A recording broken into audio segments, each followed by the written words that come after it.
Hello, my name is Jonathan. Welcome to the Haystack. Now today, Tad Callister has passed away. He served in many different callings. I had actually met him twice. And so with him passing away today, and with President Nelson recently passing away, I will share my experience seeing President Nelson when he was Elder Nelson, and my experience meeting and talking to Tad Callister. So let's go chronologically.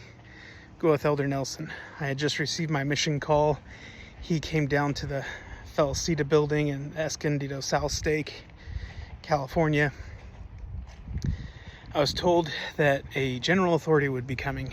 I'm not sure if I was told it was Elder Nelson or not, but I remember standing up on the wall at the entrance of the stake center and just waiting, because I'd never seen an apostle in person before, unless you count like from the stand at General Conference, then I guess.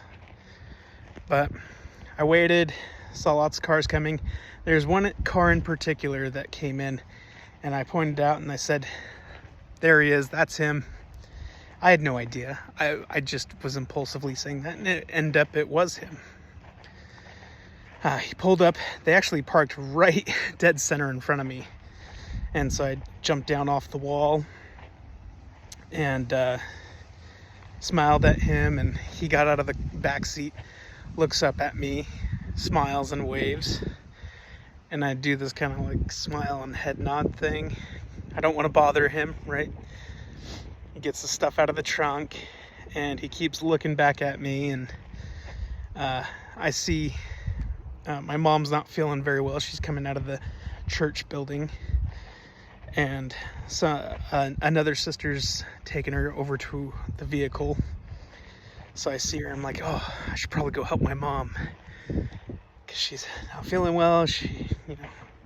I'll walk with her.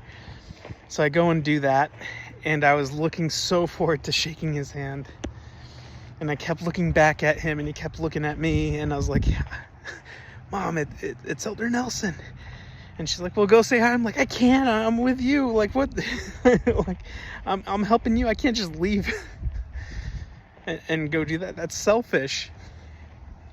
Anyways, he did stay behind to shake everyone's hand, and I didn't get in line because I just thought there's so many people there. I'm going to let other people go shake his hand. And I got that opportunity to, he and I just lock eyes, smile at each other, and nod and wave.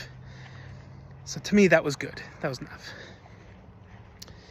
So that was my experience with then Elder Nelson. Now, fast forward about a year. So this is about probably 2012. And then over 2013, maybe 2011. I don't even remember what years I was on the mission. But Tad Callister came to the mission, and he was speaking. I had no idea who it was. Like, I didn't pay too much attention to who the speaker was or what the name was. I knew it sounded familiar, so I'm like, oh, it's probably just some 70, right? I was serving in the Utah Ogden mission, so I had already like come across like some 70s, like Elder Falabala. That was an accident. I embarrassed myself there too. I had gone to the mission office and went into my mission president's office, and I set up a scarecrow. I took a pumpkin head and set it up on a chair. I got a whole suit and everything, and name tag, all that stuff, and put it in like an interview in front of mission president. I had no idea Elder Falabala was visiting that day. And that's what Elder Falabala walks into with the mission president. I'm sure it shocked him too. Mission president at that time was President Hires. Before that was President Olson. And then I had a third mission president, because I went to the Idaho mission. and that was Brinkerhoff. All great men. Anyways, let's get back to this. So that's the Elder Foibles story. I completely forgot about him, but yes, I probably shocked and embarrassed President with that prank. Anyways, let's get to Tad Callister. I was sitting, again, front and center, right near the pulpit. Tad Callister gets up to speak, and he's speaking on the atonement. Great talk, wonderful talk. And I'm noticing everything sounds eerily familiar. I'm like, yeah.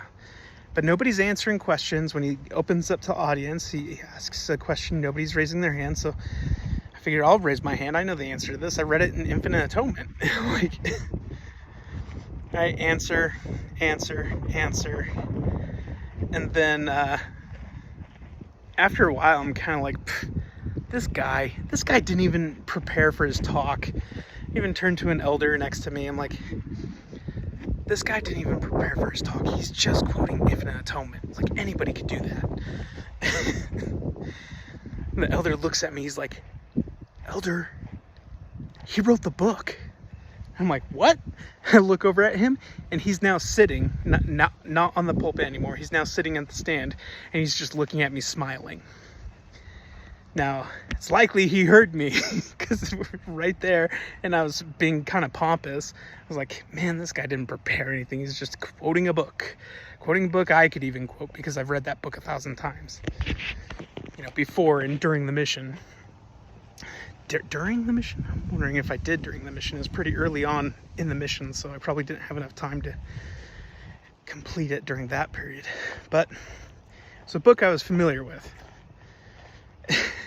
So he's smiling at me, and I'm wondering, either he heard me or he's just happy that somebody read his book. So that was my first experience with Tad Callister. My second experience was I was escorting my friend into the Salt Lake Temple.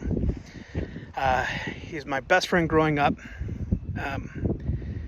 And I invited him to church. He ended up getting baptized. He was getting prepared to serve a mission in England.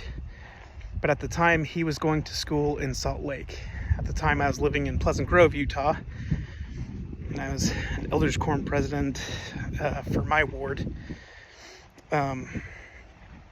Not that that matters.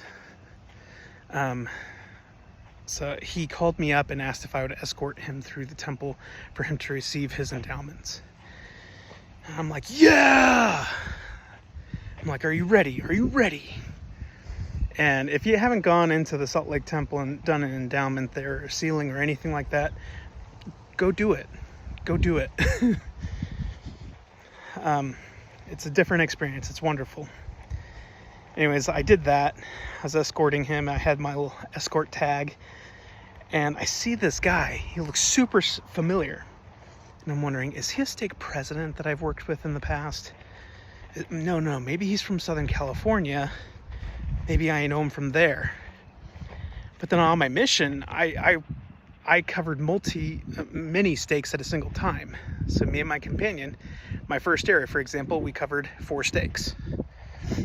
So it was Utah in Logan, Utah State University.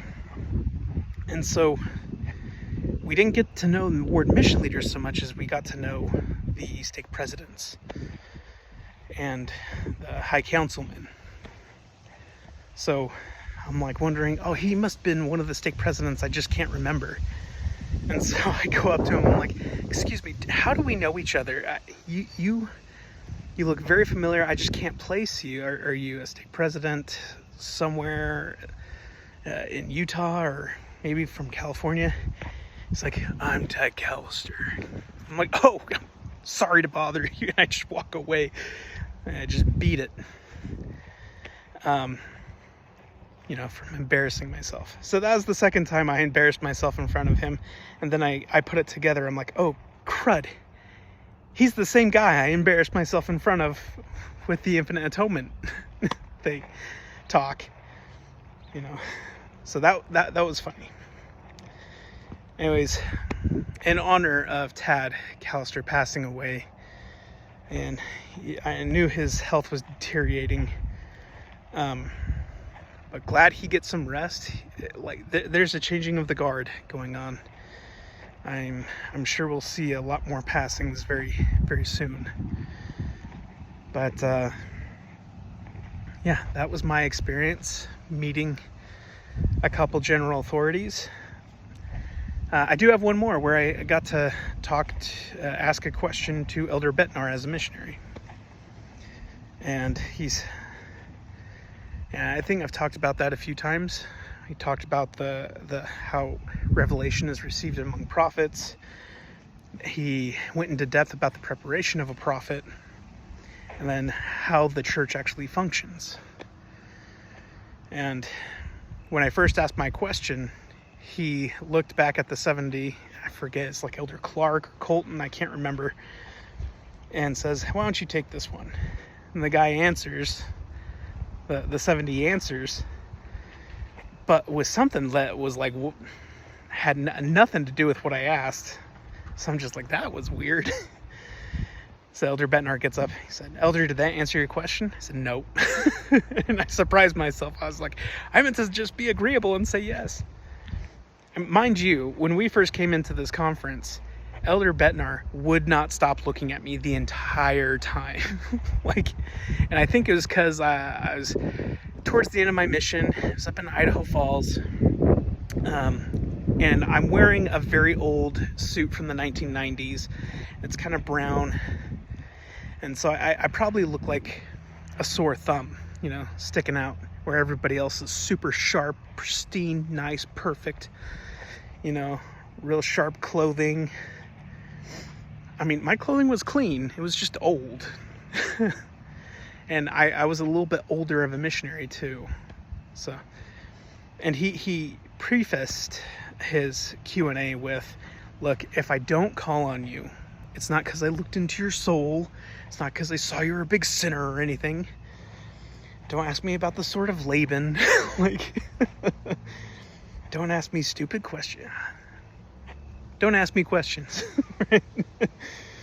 There are no questions. It's not, you know what?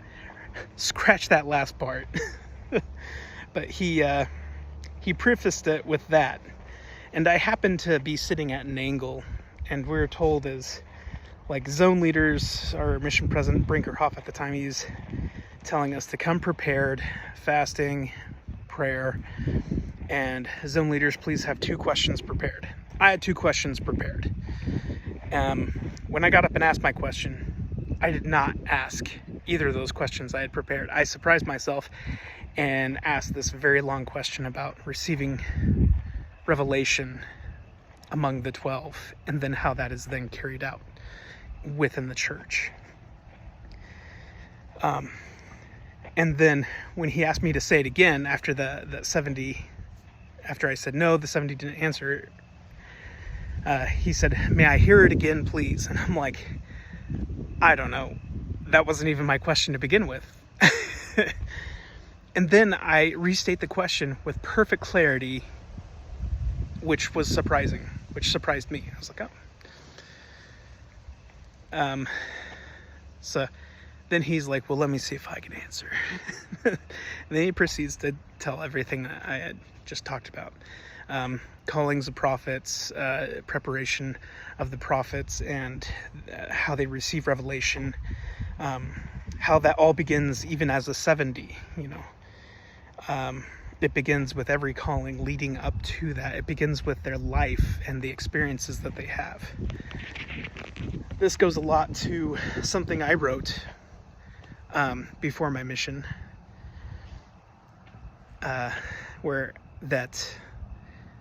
how the Lord sends us. It's no mistake where we are.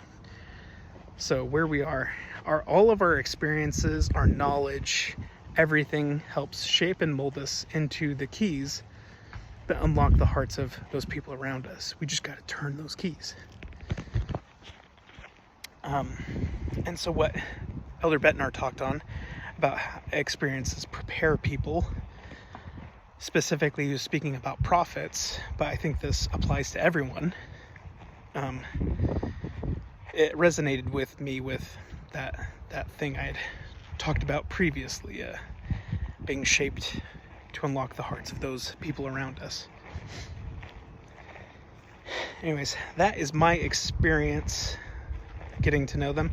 At the time, Elder Betnar said that he was sick, or someone was sick, or sickness was going around, so he did not stay behind to shake the hands of all the elders. So I have yet to this day to ever shake the hand of an apostle. So hopefully one day, maybe when I'm older, but still never done that. Just wanted to share that little bit to celebrate the life of Tad Callister with some fun foibles. And that's it. Take care.